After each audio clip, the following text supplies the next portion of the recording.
एक बहुत पुरानी सेइंग है शेक्सपियर की, the hell is empty and the devils are here.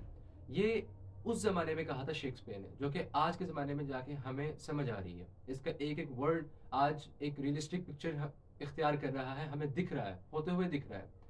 दुनिया हमारी जिस तरह आगे सिविलाइज होती जा रही है, टेक्नोलॉजी में आगे जा रही है, उतना ही हम लोग नई नई चीज़ों को डिस्कवर कर रहे हैं। और ये नई नई चीज़ें ऐसी नहीं है कि बहुत अच्छी चीज़ें हैं, ऐसी चीज़ें हैं कि जो बहुत ज़्यादा डिस्टर्बिंग है, जिनको देख के ऐसा लग रहा है कि हमारे जो हीरोज थे, हमारे जो आइडल्स थे बचपन में, फॉर एग्जाम्पल जो मिलेनियल्स थे, लाइक 2000 वाले जो जेंजिस थे, उनके लिए जो उनके बचपन के आइडल्स थे, जैसे बिल गेट्स हो गया, बिल क्लिंटन हो गए, आजकल फेमस है डोनाल्ड ट्रंप हो गए, जो कि प्रेसिडेंट ऑफ अमेरिका है, जो एक सुपर पावर के प्रेसिडेंट है। उनकी कुछ ऐसी ऐसी बातें जाके हमें पता लग रही हैं जो कि हमारे लिए बहुत डिस्टर्बिंग है। ऐसा महसूस हो रहा है जैसे हमारा जो बचपन था, जो हमारा चाइल्डहुड था, वो बर्बाद हो गया। ये एक बहुत बड़ी बात है, ये कोई छोटी बात नहीं है। हमारे दिमागों के साथ खेला जा रहा है। हमें नहीं पता कि आगे आने वाले वक्त में क्या होने वाला है, हमें ये भी नहीं पता। हैरानी की बात यह है कि जो पहले हो चुके हैं हमें उसके बारे में भी कुछ नहीं पता। ये जो आजकल जो आप सुन रहे होंगे ट्विटर पे या सोशल मीडिया के ऊपर, दो लफ्ज हैं, एप्स्टीन फाइल्स, हर बंदे की जुबान के ऊपर। 6 साल पहले जो बंदा मर चुका है, आज 2026 में, 2025 के लास्ट में उस बंदे की कुछ फाइल्स एफबीआई ने डिक्लासिफाई कर दी थी। हमें आज जाके पता लगना शुरू हुआ है कि वो बंदा क्या था, उसने क्या हरकतें की हैं, उसके साथ कौन कौन बंदा जुड़ा हुआ था। एक ऐसा आइलैंड जो कि आज हर जुबान का, हर मीडिया हाउस का टॉपिक बना हुआ है। आज का जो हमारी केस स्टडी होगी वो इसी आइलैंड के इर्द गिर्द घूमेगी। Let's start.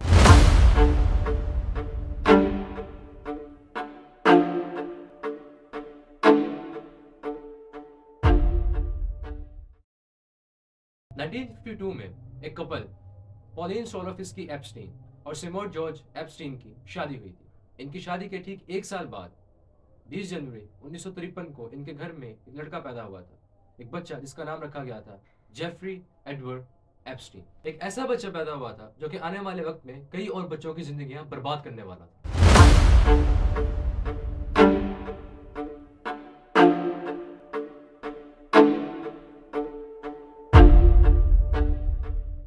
अगर फैमिली बैकग्राउंड की बात की जाए तो जेफरी का जो बाप था वो एक माली था न्यूयॉर्क सिटी के अंदर, और इसकी माँ एक एड थी स्कूल के अंदर। बाद में इसकी माँ ने इंश्योरेंस कंपनी के अंदर काम किया था अपने बच्चों को पालने के लिए। इन्वेस्टिगेशन के दौरान इसके हमसायों से पता लगा था कि जेफरी एप्स्टीन का जो खानदान था, जो एप्स्टीन फैमिली थी, ये बहुत ही चुपचाप और अपने काम से काम रखने वाली फैमिली थी।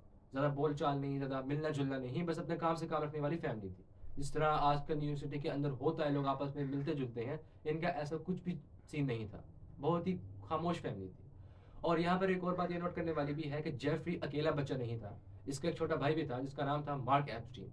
ये इससे 2 साल छोटा था। आपने ये नाम याद रखना है क्योंकि वीडियो में आगे चल के ये नाम दोबारा रिपीट होगा। अगर हम लोग इसकी प्राइमरी एजुकेशन की बात करें तो जेफरी एप्स्टीन बाकी बच्चों की तरह, जो कि बचपन में हर बच्चा ही समझदार होता है, ये भी एक बहुत ही ब्राइट स्टूडेंट था। इसका सबसे ज्यादा इंटरेस्ट मैथमेटिक्स के अंदर था, और जहां इसको पढ़ाई का शौक था वहां दूसरी तरफ इसको म्यूजिक के अंदर भी बहुत इंटरेस्ट था।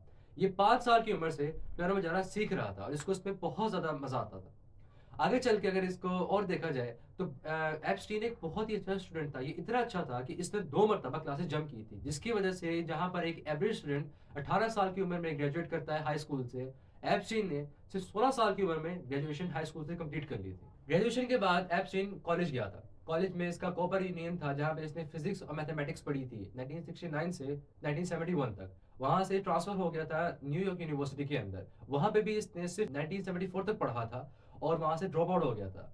आज तक एप्स्टीन के पास कोई भी डिग्री नहीं है, इसका बैचलर्स आज तक कंप्लीट नहीं हुआ। यहाँ तक के सफर में हमें ये बात पता लगती है कि जेफरी के जो दोस्त और अहबाब थे, वो ये उनकी नज़रों में जेफरी एक बहुत ही सोबर इंसान था। इसकी इमेज बिल्कुल क्लीन थी। इसकी इमेज इतनी क्लीन थी कि बचपन से लेकर जवानी तक इसका कोई क्रिमिनल रिकॉर्ड नहीं था। ना ही किसी स्ट्रीट फाइट में इसका नाम था, ना ही कोई पुलिस केस, ना ही कोई क्लब केस। बहुत ही सीधा साधा सोबर इंसान। अगरचे जेफरी के पास कोई स्पेसिफाइड डिग्री नहीं थी, लेकिन फिर भी मैनहट्टन के एक बहुत ही अच्छी रेपुटेशन वाले स्कूल जिसका नाम था द डेल्टन स्कूल के अंदर इसको एक टीचिंग जॉब मिल गई थी, जहां पे ये मैथ और फिजिक्स पढ़ाता था। इसकी अपॉइंटमेंट थी 1974 के अंदर। लेकिन यहाँ पे हैरानी की बात यह है कि यहाँ पर पढ़ाने के 2 साल बाद ही इसको वहां से निकाल दिया गया था। कहते हैं कि कुछ पर्सनल रीजंस थी।